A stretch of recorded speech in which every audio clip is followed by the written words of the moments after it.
And then it got delayed, and then I saw the trailer again, and again, and again, and again, and they played this trailer non-stop for maybe a little bit over a year, and my brain just hurt.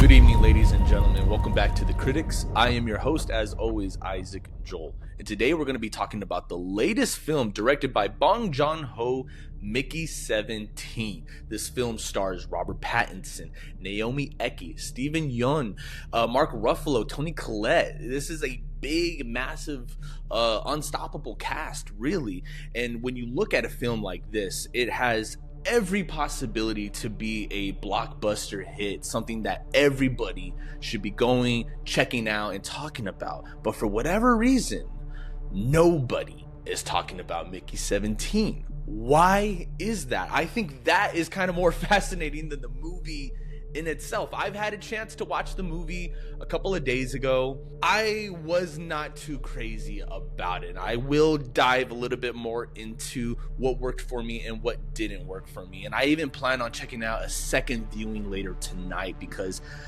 there's stuff about it that I am very intrigued and interested and convinced that it is really, really impeccable filmmaking techniques. But at the same time, I have my issues with it. And any issues that I may have with this film is not with the cast or anything like that. It really has to go back to the writing, the directing, and all of that. I think Bong Joon-ho is a phenomenal director. A lot of people know him from Parasite. That's kind of one of his most famous American films that went to American audiences. Even though the entire film is in another language and you have to like read subtitles for it, it still was like breaking records. Everybody knew about that film. And I was hoping with something like Micky 17, where it is primarily, English, and it is for an American audience. Like, okay, this could be a good opportunity for the director to show that he has other messages to tell, that he has other themes to explore, other ideas. And it just seems like the director is just set in his ways and loves telling the same story, just kind of refashioned and repurposed in like a different world with different characters. The director seems to be very fascinated with the rich versus the underclass and kind of like satire, social commentaries and stuff like that. And I will dive a little bit more into that. But for me, when I go to the movies, I don't really want to watch something that reminds me what's happening today in our own like kind of political climate. More noticeably, Mark Ruffalo. The actor portrays Kenneth Marshall, which is kind of like this mayor, president, kind of governor type character that like is leading this expedition, him and his wife, Toni Collette. Mark Ruffalo is clearly doing some kind of like Donald Trump impersonation or like mocking the dude, because everywhere I go online, that's all people are talking about is like, oh, he's doing Donald Trump. And when I watched the movie, I really wasn't even trying to think about that. Like, oh, is he doing a Trump impression? I know the actor hates Donald Trump, so it makes sense him like poking fun at him. And this is the thing that I don't love that actors do, is that whatever their political beliefs are in like real life, they bring that to them in the movies. They don't leave that at home. They don't kind of just like leave that separate. They're like, no, I want to bring that to this character and I want to mock this guy because I really don't like this guy. And I'm not even here to take a political stance or anything like that. For whatever reason, when I talk about this movie, people are like, oh, so you're a Trump supporter. And I'm like, wait, what? How did anything I just say equal like, hey, you're a Trump supporter? Like, okay, whatever. I like to just watch movies just for films, just to kind of critique them on their own merit and not really based off of like my own like personal beliefs, my religious beliefs, my political beliefs. I try to be completely non-biased when watching something. So it just feels like with a movie like this, for whatever reason, people are gonna have like a huge discourse like, oh, well, you must not believe in this, so you must not believe in that, you must not care for, human rights, animal rights, stuff like that. Like, no, not at all. That's not at all what I'm saying. I actually love the message of the film. I love that they're using species from like other worlds to represent animals, and how we kind of should protect them and not abuse them and use them. But even when it comes to the multiples of Micky, of Robert Pattinson's character, there's a stigma about employees and people today that they're replaceable. Essentially, like, if you get fired today, the very next day we'll have somebody else in that can do the exact same job, if not better. And I completely relate to something like that. I was let go from my job about 2 years ago, and it was like the worst feeling ever, man. I had never been fired before. I had never been fired from my own profession. So it was really hard, And so I find that very relatable. The fact that, okay, he's running from something, everything. Him and Steven Yeun's character are actually best friends back on Earth. And they started their own like business together where they sell these like pastries or something like that, like macaroons, I think is what it was. Very random, very silly. The whole movie feels very silly in its tone. Director Bong Joon-ho, I'm not too familiar with a lot of his movies, to be honest with you. The only movies of his that I've watched are, yes, Parasite, but also Snowpiercer. Snowpiercer was the first movie that I ever seen from the director. And if you've never seen Snowpiercer, I highly recommend that you go watch that movie right now. I kind of wish that I was talking about that movie instead of Mickey 17 in some ways, because Snowpiercer is very grim. It is very dark, and it has the exact same kind of like premise and ideas of like, again, the underclass, the rich taking advantage. And that movie just goes deeper into it. It has a wonderful payoff. It has to do with cannibalism. Like, all of that is really, really insane to me. Mickey 17 is like, it takes place in like this distant future, and from what I've heard about the film, it's actually based off a book called Mickey 7. Never read the book, but I can tell you right now that that title is a million times better than Mickey 17, because you don't even get to watch 16, 17, whatever versions of Mickey die, Robert Pattinson's character. You maybe see like 4, 3, maybe 5 versions of him like die from like pathological kind of like reasons and stuff like that, but it's never like anything like really over the top, Robert Pattinson, I think, is the linchpin to this entire movie. He's the reason why this movie works at the end of the day. If you have any reason to go and check it out, it's because Robert Pattinson. I don't remember seeing him anything since the Batman. I think that's the last time we've seen him. This movie has been under development for a very, very long time in post-production, and I can see why. I really can. There's things about it that work, and then when you get to that like final act, that last 30 minutes or so, that's when things for me get very, very wonky, because the first act was working for me, setting up, the story, the foundation. The second act was getting really crazy. You have both Mickey 17 and Mickey 18 crossing paths with each other and kind of, figuring out what they're going to do next. Are they going to kill each other? Are they going to try and help each other survive? That's where the movie kind of takes a turn. Robert Pattinson is doing a phenomenal job representing two different versions of himself with Mickey 17 and Mickey 18. Now, you don't really get to spend time with the other versions of him, so you don't get to see or really even understand how his personality is kind of like, I don't want to say fading away, but every time they 3D print him, there's always kind of like a new version of him, and like it's slightly different than the other one. Maybe this one's a little bit more wimpy. Maybe this one is a little bit more brutal in some ways. Maybe this one's just a little bit more annoying. Maybe this one's more lovable. They don't really explain how any of that works. After I saw this movie, I started talking about it with my friends, and they were like, oh, how romantic was it? I keep hearing about how just like romantic the film is. And I was like, what are you talking about? I don't remember at any point the movie really being romantic in any type of way. Now, look, listen, yes, I was paying attention. They are leading this expedition. Naomi Eki's character and Robert Pattinson, they do fall in love. They do instantly meet each other. And they're kind of forbidden, and they're told, everybody on the ship is that no one is allowed to have intercourse with each other, that they need to conserve energy and food and resources and all this stuff. And so they're encouraging them to not do anything like that, but they fall in love, and she legitimately loves him. But when she finds out that there's another version of him, two versions, she's all hopped up on drugs and is instantly trying to have a three-way with him. And it doesn't really seem like a love story to me. It just kind of seemed like she was excited to have two of them, you know, double the fun, double the action type thing, which I'm not hating on that. That's totally fine. But I wouldn't walk away feeling like, oh, I watched a legitimate love story. You know, it kind of felt like she was using him for her own kind of like gain and purposes. But I did appreciate when, you know, they try to stand up for the multiples, for the duplicates, you know, when they're not psychopath murders, because that's why they're not supposed to be duplicated. That's why they're forbidden to be two of them. It's to prevent them for committing any like serious crimes.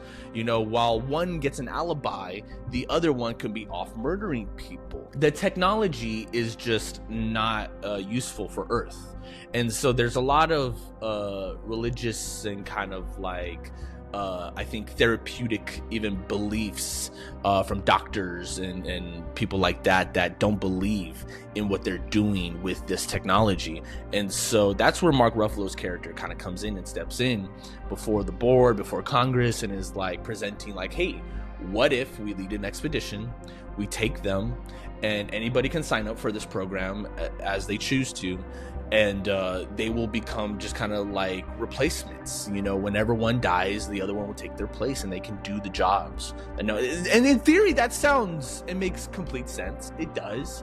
But they just take complete advantage of them throughout this process, and they kind of like mock them and humiliate Micky in the process, and they don't ever treat him like a human, like a person that's having to go through these serious testings. And they make him go through these testings without even telling him. They're like, oh, and by the way, when you woke up, we injected you with the virus. Let me know right now, are you having any rashes, any like insane thoughts, like is your skin burning? Like, what the F, man? These people were just complete lunatics. Last time we saw Naomi Eki was Blink Twice, and I loved that movie. I think she's a great actress. I did like her in this movie.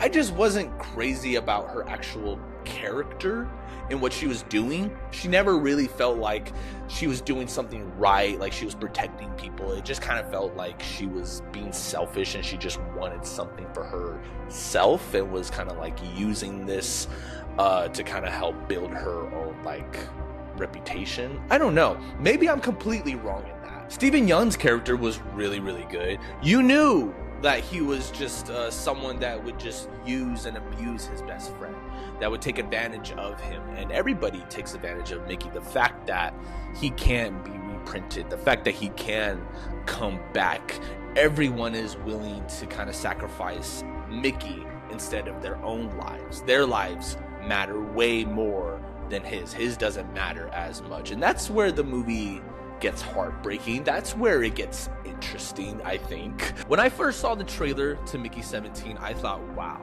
that movie looks incredible. I cannot wait to see that on the big screen.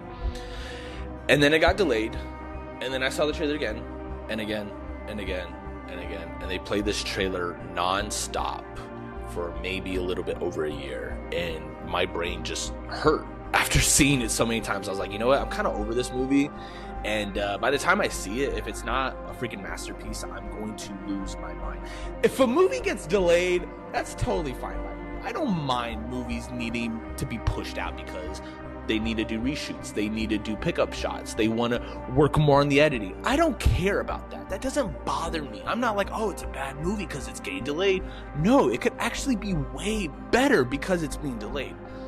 The problem, I think, when pushing a movie is when you've already marketed it, when you've already put the trailer out, you already put the posters out, you already set a date, and now you want to change the date, now you want to push it out even further.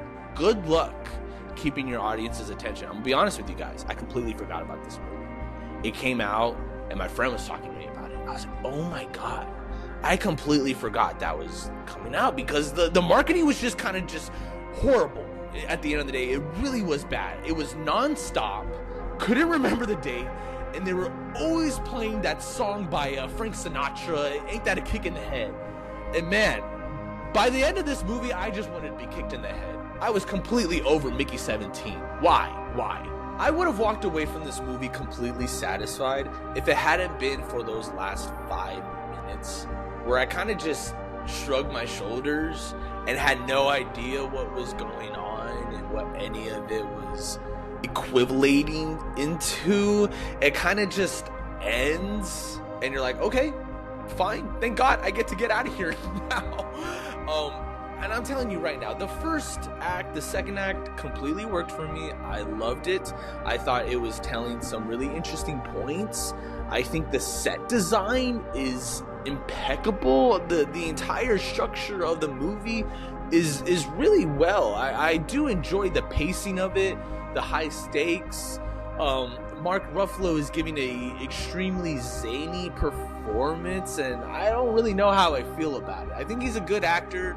I always loved Mark Ruffalo, but this is the one performance where he's being very cartoonish with his veneer teeth, his fake teeth, and his weird little talk. He's clearly trying to talk like Donald Trump.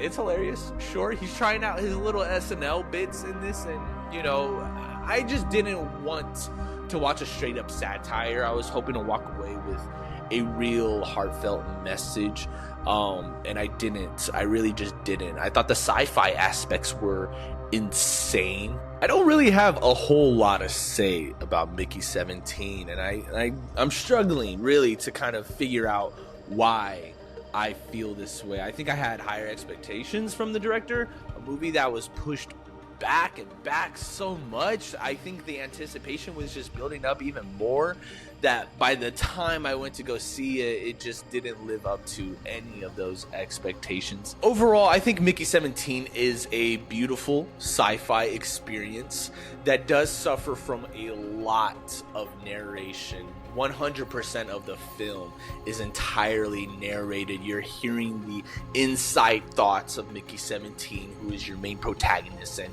sometimes that worked for me, but by the time you get into the movie, you kind of just want to be done with that and experience the film and live inside of this story and these characters and see and feel and discover everything as it's unfolding in front of you. And so it just felt like this movie was spoon feeding me information one after another. I love the duplicate stuff. I love the multiples and the 3D printing.